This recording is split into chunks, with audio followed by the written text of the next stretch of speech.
சாலை, குடிநீர் போன்ற அடிப்படை வசதிகளை செய்து தர மாவட்ட நிர்வாகம் தவறிவிட்டதாக கூறி நாகை நம்பியார் நகர் மீனவ கிராமத்தைச் சேர்ந்த நூற்றுக்கணக்கான பெண்கள் ஆட்சியர் அலுவலகத்தை முற்றுகையிட்டனர்.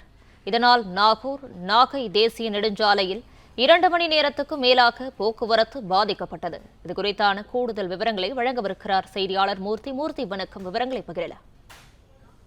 நாகப்பட்டினம் நம்பியார் நகர் மீனவ கிராமத்தில் குடிநீர் வசதி, சாலை வசதி, பாதாள சாக்கடை, மழைநீர் வடிகால் வசதி, சமுதாய கூடம், மின்சல் உள்ளிட்ட அடிப்படை வசதிகளை செய்து தரக்கோரி நாகப்பட்டினம் மாவட்ட ஆட்சியர் அலுவலகம் முன்பு கிராம மக்கள் முற்றுகை போராட்டத்தில் ஈடுபட்டனர். மேலும் அலுவலகத்தின் மெயின் கேட்டை போலீசார் இழுத்து மூடியதால் 500க்கும் மேற்பட்ட பொதுமக்கள் தரையில் அமர்ந்து கோரிக்கைகளை வலியுறுத்தி கண்டன முழக்கங்களை எழுப்பினர்.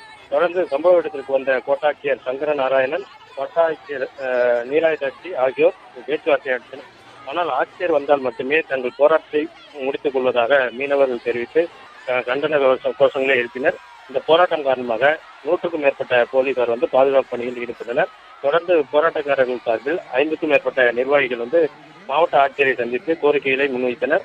அதன்படி அனைத்து துறை சார்பில் மாலை 5 மணிக்கு பேச்சுவார்த்தை நடைபெறும் எனவும் பேச்சுவார்த்தையில் கோரிக்கை குறித்தான உடன்பாடு நடவடிக்கைகள் எடுக்கப்படும் என உறுதி அளித்ததை தொடர்ந்து போராட்டம் தற்காலிகமாக கைவிடப்பட்டது.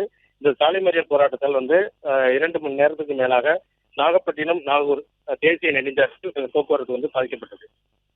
பிளே ஸ்டோர் மற்றும் ஆப் ஸ்டோரில் இருந்து பாலிமர் செயலியை QR கோடு மூலம் பதிவிறக்கம் செய்யுங்கள்.